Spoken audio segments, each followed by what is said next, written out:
Okay, Unit 3D. So we're going to talk about index numbers, how to use index numbers, and the CPI and beyond. So the Consumer Pricing Index is what CPI stands for. So how many of you have actually heard of the Consumer Pricing Index before? Yes, okay, good. So we have a couple of people who have heard of the Consumer Pricing Index, also known as the CPI.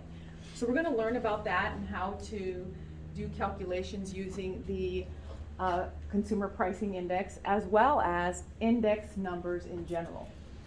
So what are index numbers? Index numbers are numbers that provide a simple way to compare measurements made at different times and or in different places. Okay, so index number will allow you to compare today's prices to yesterday's prices, or prices from 15, 20 years ago. So we use index numbers, or also known as indices, for these types of calculations. The value at one particular time or place, we have to choose it as a reference value. So you've seen that term reference value before. We're going to use it again in context of index numbers. Okay, so we have a reference value. So when we're doing these problems involving index numbers, you'll see that they'll tell you, use blankety blank year as the reference, or use this as the reference. They'll give you that information. Okay, now the formula for the index number is the value that is in question that we're referring to divided by the reference value. So the value in question divided by the reference value, and all of this gets multiplied times 100.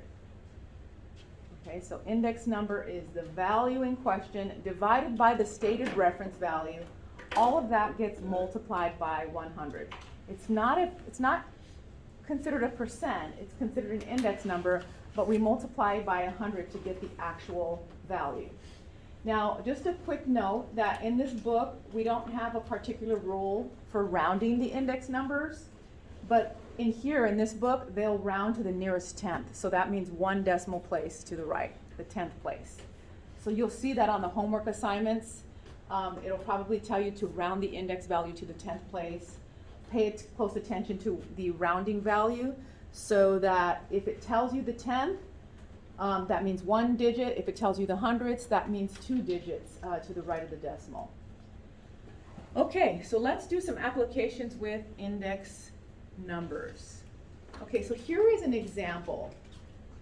The average gasoline prices per gallon, they have the year 1965, the price was 31 cents, and then all the way down to 2015, you can see it's 2.52. This morning I just filled up at gas, and it was $4.47 for the premium grade, $4.47. So we can actually do a calculation on that too and see what the price is. Now notice that they have the prices, they have the year, the price, and then they have the price as a percentage of the 1985 price. So what they're telling you is that 1985 is the reference year. So when we talk about reference values when using index numbers, they're using 1985 as the reference year. So notice that 1985 is 100%. Okay, so you can always tell by looking at the grids. If it doesn't tell you the reference value, just look at the value, find where it's equal to 100 or 1 or 100%, and you know that that's the year that they're referencing. In most cases, when they give you a grid, they will tell you the price index, look, it says 1985 equals 100. That means that's the reference value that we're referring to. So basically, the price is a percentage of the 1985 price. How they got these index values basically was by taking the value divided by the reference value, multiplying by 100. So we can try that. Let me see if I can get a marker. So we said that the index value is equal to the value in question divided by the reference value times 100. In this example, we have 0.31. So if we do that, if we want to find the index value, just to confirm, how they got those values. We have 31 cents, so 0.031, divided by the reference value. The reference value is $1.20. So if I take that, now if we do this in our calculators, 0.31 divided by 1.2, and then we multiply that by 100, do we get 25.4? 25.4. If we round to the nearest 10. 25.3 something maybe? Okay, and then we round and it's 25.4. Okay, now what about, and if we did in 1985, we take 120 divided by 120, that's 1 times 100 gives us 100. So that's how we get our index values. So now you can do that even now. So the example that I gave you earlier was that I went and got gas today, right? And it was $4.47 to fill up. So in terms of the prices of gas in 1985, what is the index value? What would be that index value of today's? Since I went today and I got gas, and it was $4.47. The calculation for the index value is equal to reference value divided by, value in question divided by reference value times 100. So what is the value that I'm giving you right now? When I was saying that I got gas today, $4.47. Yeah, so $4.47 is the reference value that I'm giving you. And if I'm comparing it to this grid in 1985, then the value in 1985 is what? 100.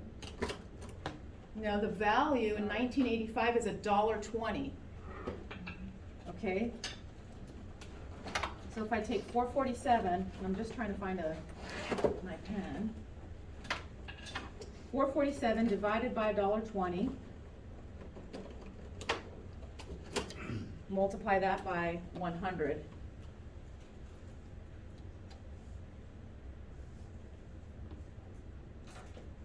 So the index number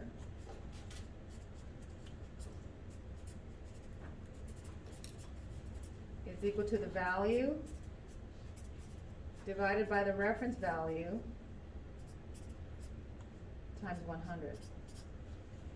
So in the example that we just did, I said, okay, let's compare what I paid today. Let's find the index number, $4.47 divided by the reference value, which was the 1985 price, $1.20 times 100. So we're going to find that index number. Does anybody have? 372.5. Okay, so 372.5. Wow, that's huge. Is that what you guys got? Mm-hmm. Okay, that's huge. Does it seem wrong? I mean, some of you probably looked at that number and were like, oh, that can't be right, right? Because it's so big. But that's true. That just means it's 372 times the price that's inflation, right? So we're paying, compared to the 1985 price, that many times more. So 3.7. If we were looking at it, we would say almost 4 times as much because it's 372.5% more. I remember when I was a kid back in the day, we used to go to Arco, and I remember we would be able to fill up our 32-ounce Thirst Busters or whatever for like 50 cents, and then the gas was 99 cents. 98 cents for gas, 99 cents for gas. It's crazy. Okay, suppose the cost of gasoline today is $2.70 per gallon. Using the 1985 price as the reference value, find the pricing index. So that's an exercise of similar to what we did today. Now, they really underestimated the 270 because we're really high right now. But if we did that, we take the current price divided by the 1985 price and multiply it times 100. So that's going to be 270 divided by 120 times 100, which is 225. 225, you can write it as 225% or 225. Typically, when we write the index number, it's 225. When we write it as a percentage, you would write 225%. Okay, any questions on the index number, how to calculate the index number. You just always have to know what the reference value is and then the current value that they're referring to. Those are the two key pieces that you need to calculate the index number. Okay, now here's a good question. Suppose it cost $16 to fill your gas tank in 1985. How much did it cost to buy the same amount of gas in 2015?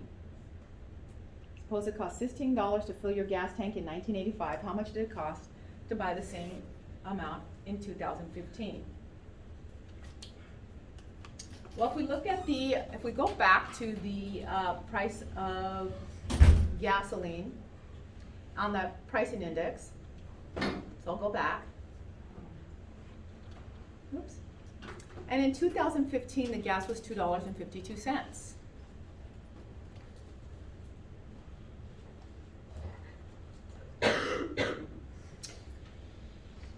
Okay, so I think, is that 210? No, it wasn't 210. I think that's, oh, the pricing index, sorry, was 210%, which means that the price of gasoline in 2015 was 210% of the 1985 price. So that means the 2015 price of gas that cost $16 in 1985, if it's 210% times 16, that's 2.1 times the cost of gas in 1985. So today, it would cost us $33.60 to fill up a gas tank in 2015 versus 1985. So we can actually use index numbers to go backwards. Okay, so again, what we did is we started with, they wanted to know what the price of gas would cost in 2015. Okay, if we knew the price of gas in 1985 was $16, we go to our index table, find the multiplier or the index for 2015, and if we go back again, let's go back to the index. 2015, it's 210%, or 210, right? So if we use the percentage, it's 210% of the 1985 price. So the way we get today's price is we take 210%, which equals, notice that they changed it to a decimal. 210% gets converted to a decimal as 2.1 times 16. So it's 210%, or 2.1 times the value in 1985 is $33.60.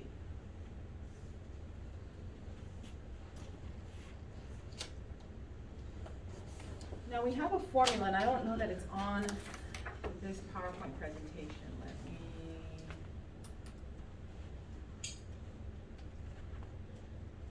So let me find the formula. Okay, so this one, again, is in the book. It's called Adjusting Prices for Inflation. So we can solve for anything when we have the CPI index, okay, and we know the prices that we're looking for. So if we're given a price in dollars for year X, the equivalent price in dollars for year Y is going to be the price in that previous year times the CPI index for the year that we're looking for, divided by the CPI index in this particular year. So they're saying that X and Y represent years such as 1992 and 2012 in this case. So if you want to think about it in terms of X's and Y's, the price in year X is always going to be the lower year. Year Y is always going to be the higher year, okay? So notice that they say X and Y in this case. 1992 is the price in year X, 2012 is the price in year Y. So anytime they ask us information, all we have to do is refer to our index table, get the current years, find the price. So example, if they want us to find, let's say they want us to find the price, we'll use this example, the price in 2012 to buy a house. And they want us to figure out the price in 2012, but we have the CPI index that has years 1992 through 2012. So we're going to use the price in 1992 that we have times the CPI index for 2012 divided by the CPI index for 1992. So let me see if we can find an example of that.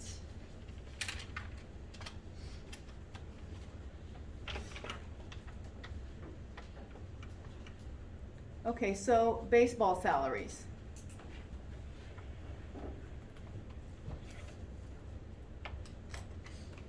It says, in 1987, the average salary for Major League Baseball players was $412,000.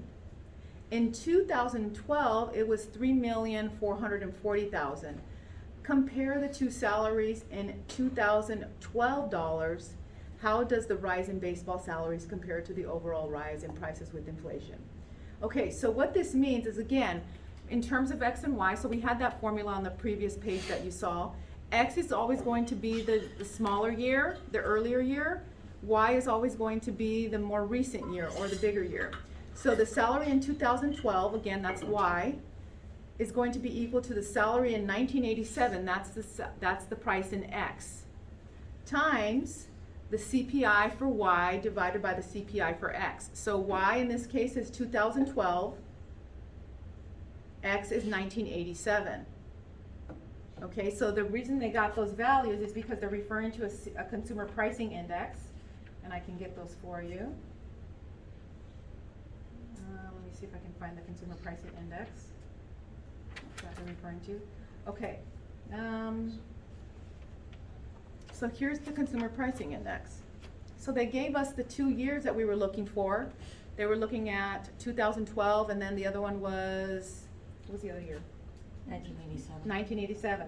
Okay, so 2012 is 1 year, so they're using the CPI here, and then they have the 1987 year right here.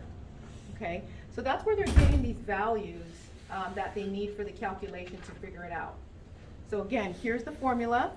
Price in year Y equals the price in year X times CPI for year Y divided by the CPI for year X. You're going to have these indices available to you, so it's not secret. Okay, so you just have to make sure to plug and chug in the right form. Okay, so let's look at that again. Okay, so they're giving you in the problem statement, they're giving you the information that you need to solve this problem, because we know the formula. Okay, so we have, again, the X value in the CPI formula represents the older year or the newer year? Older year, yes. The Y represents the newer year. So in this formula, we know how to plug 2012 versus 1987. 1987 is going to be X, 2012 is going to be Y. So we're going to represent that in the formula. Okay, so basically when you do that math, you can see that it's approximately $833,000. So what we're saying that is, if we were to go back and look at that price, we could compare it and say, now it's $3,440,000, but that's equivalent to a salary of $833,000, right? So $412,000, that can be equivalent to $833,000 in 2012. So the actual average salary, notice it shows that it's $3,440,000. But if we had adjusted that for inflation, theoretically that salary should have been the $833,000. So that means that we are really, it's a pretty big increase, or it could just be outlier information that we have in that data set for the salaries to have $3,440,000. Okay, now in terms of the inflation, all right. Okay, so the first formula that we looked at that I said that was not in the PowerPoint presentation is this one, this adjusting prices for inflation. And then I'm going to show you a second formula to find the rate of inflation, so the inflation rate. But before we move on to that, I want to show you something else. Okay, we can algebraically, and you don't have to do this, I'll do it for you and you can just write the formula down. But we can actually solve for any, because we have any of this information, as long as we have 3 values in this formula, we can always solve for an unknown value. So if we had the price in Y and the price in X, and they wanted to know the CPI for Y and we already know the CPI for X, we could actually solve this algebraically backwards to find the missing value. But, so here they wanted to know the price in year Y, which is the later year. What if they wanted to know the price in year X instead? So we can reverse engineer the formula.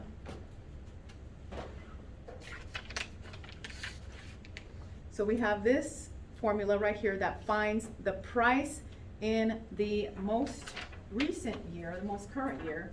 But what if they wanted us to do it backwards? What if they had the price in the most recent year and they said, well, a cost of a gallon of milk is, $2.25 now. What would it have cost in 1987? Well, we can actually do that backwards if we just change our formula. So let's see if I can move this up. Okay, so I'm going to take this formula and I'm going to reverse engineer it so that now I can solve for my price in X. Okay, so if you remember from algebra class, basically if I get rid of this value right here, I can have my price for X, right?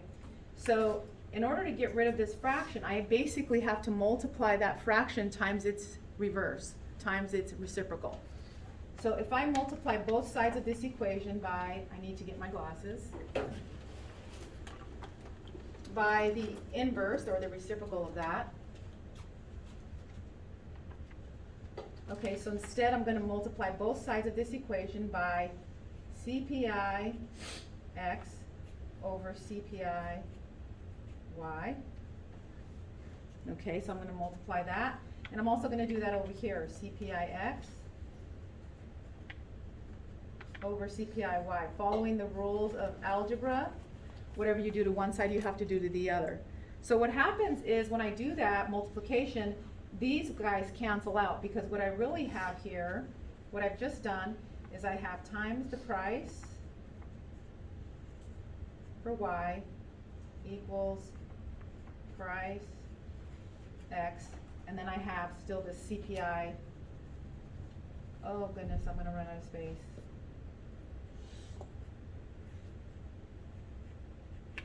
Okay, so by taking this part right here and multiplying it on both sides, now this cancels with this cancels with this, and I'm left with my price in X, which I want to solve for. So the new formula for the price in X is actually equal to price X is equal to price in Y times the CPI X over the CPI Y. So you have two formulas. Okay, so if you need to solve for the value of something in a most current year, you just take the price of the previous year times the CPI index in the current year divided by the CPI index in the earlier year.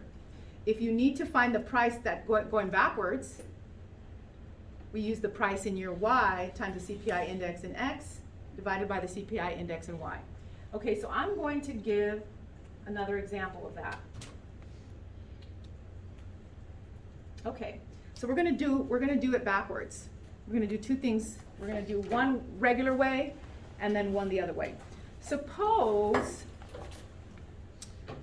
okay, I'll give you a good example. I'm gonna date myself really bad. My first job that I got in 8th grade, I got paid $2.85 an hour in 8th grade. Okay, and let's just pretend that was in 1987. It was pretty close, okay? So in 1987, I got paid $2.85 an hour for my first job. Okay, so given that our CPI index table only goes up to, in here, 2012, let's figure out what that equivalent minimum wage or whatever would be in the year 2012.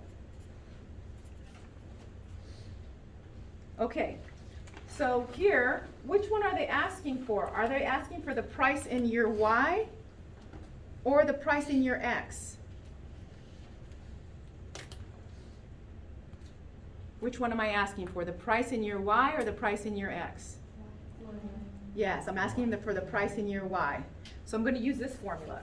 So the price in year Y, which is the price in 2012, is going to be equal to the price in 1987, or $2.85. Okay. So it's going to be $2.85 times the CPI index in 2012 divided by the CPI index in 1987. Okay, so I'll scroll back a couple of pages so that you can see those indices. And here we have the indices. 2012, that is 229.6. 1987, 113.6. Okay. 2012, 229.6. 1987, 113.6. Okay, so following this formula and the price of minimum wage, or what I was making in 1987, $2.85. What would it be in 2012 according to that consumer pricing index?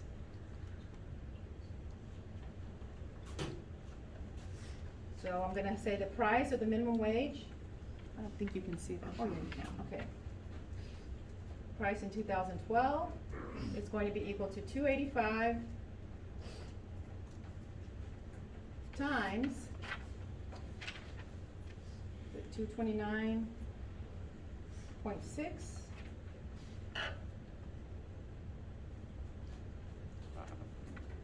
divided by 13.6. 113.6. Okay. Yeah. Thank you. Okay. Does anybody have what that comes out to?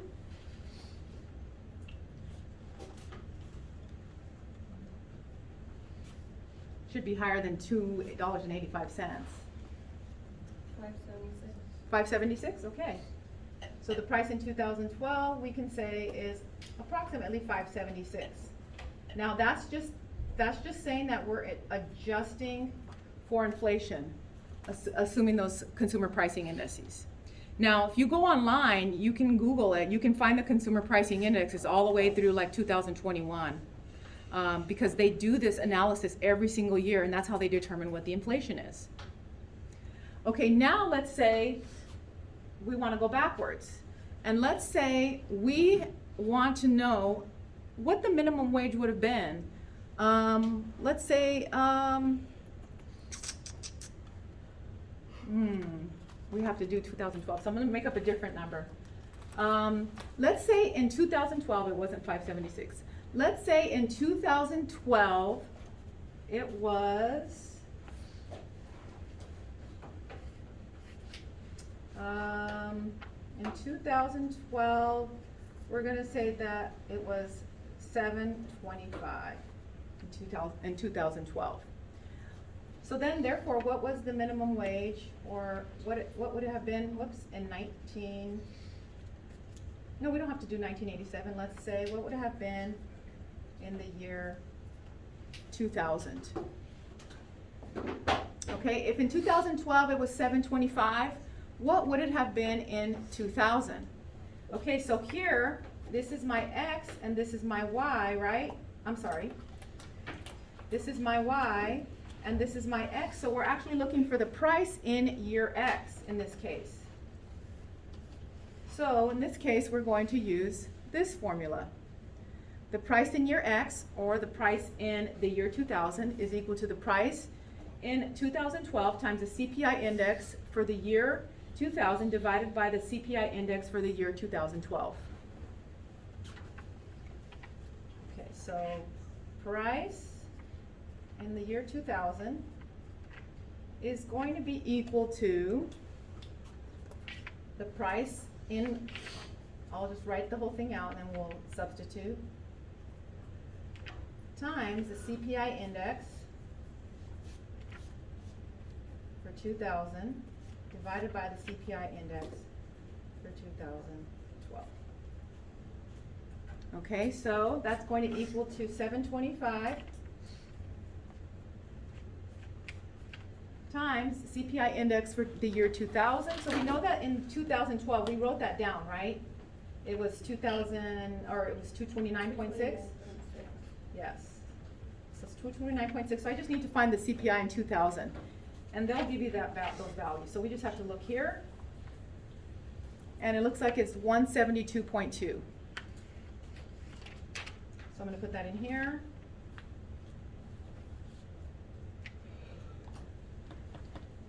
And we can find out what we would expect that to be given our consumer pricing index.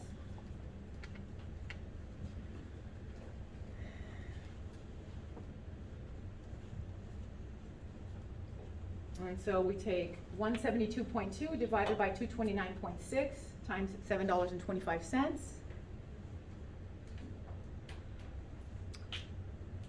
Does anybody come up with it yet? 543.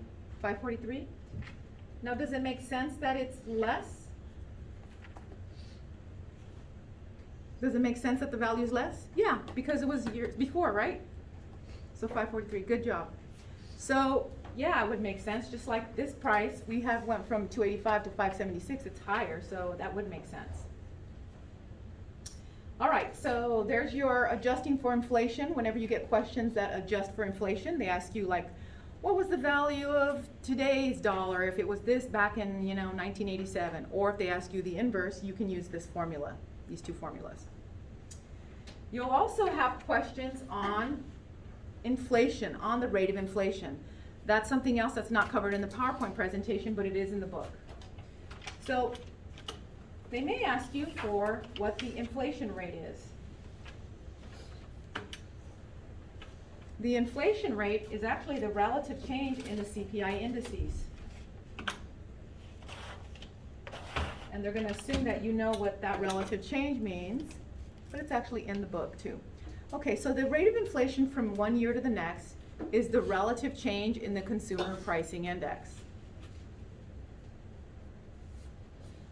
Okay, so you have your new value, so the relative change, remember relative change from section 3A?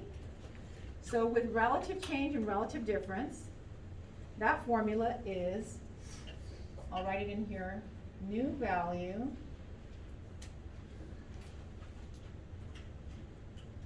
minus starting value, or is it reference value minus, I'll just do this, all divided by this new value, or I should say reference value. So we'll say reference value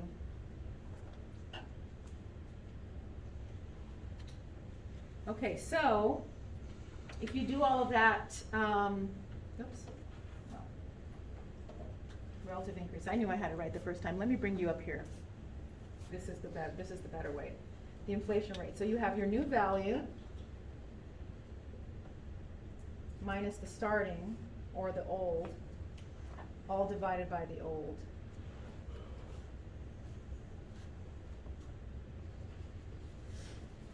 Let me write that in here.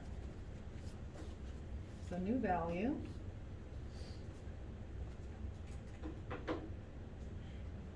minus old, or you can say starting value. All of this divided by the old value. So again, if you need a reminder of this, that's in chapter 3A. So if we wanted to find the inflation rate from here, they want to know the inflation rate from 1978 to 1979. So the new value is going to be the CPI index for the new minus the CPI index for the old divided by the CPI index for the old value. So the CPI index in 1979 was 72.6 minus the CPI index in 1978 was 65.2. All of that divided by 65.2. It'll come out to a decimal, and then you just turn that into a percent.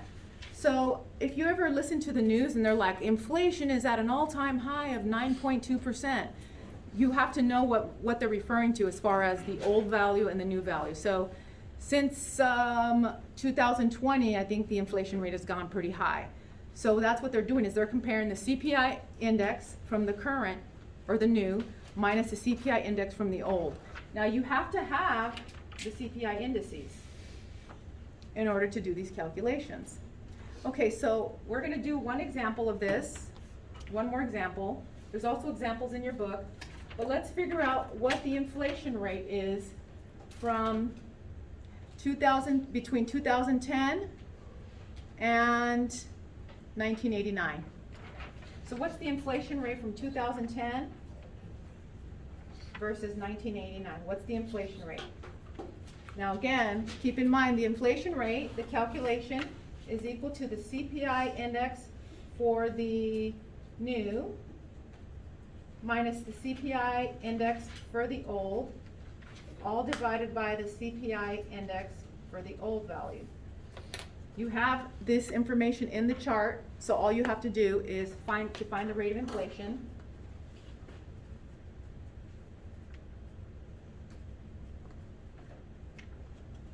Is do this calculation.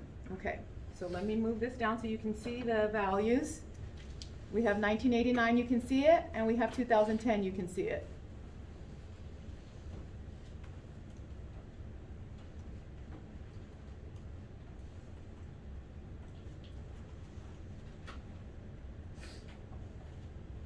Okay, so what'd you get?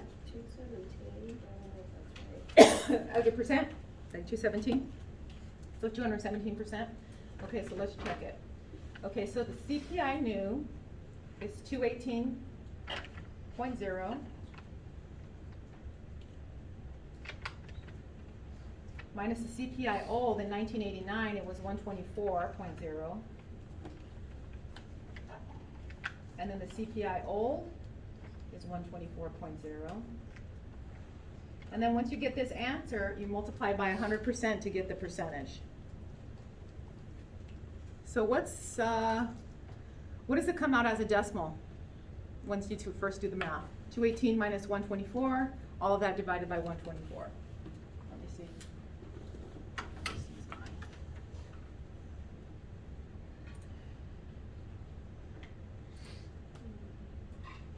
So 218 minus 124, no, I don't want that.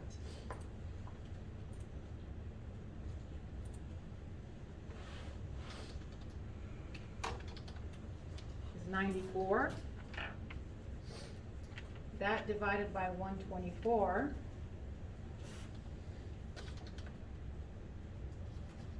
is 0.7581. Did I do that right? Yeah. Yeah? 75. 0.7581? Okay, now we turn that into a percentage. So it's going to be 75.81%. Okay, so that's the inflation rate from 1989 to 2010. Isn't it 75.88? 75.88? I got 0.7581, so if you take 218.10, that's probably why. 218.10 minus 124. I missed the 204 point, what is it? 218.10, yeah, I missed the decimal there.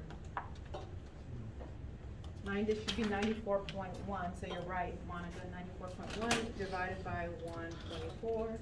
0.7588. Now if we round that, it should be 0.7589.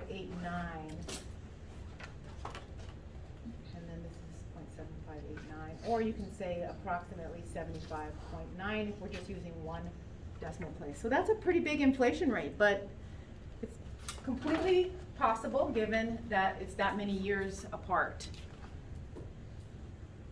Okay. Okay. So that covers, we did inflation rate and we did the adjusting prices for inflation in chapter 3D. That's what we're covering in section 3D. So your homework will consist of those types of problems.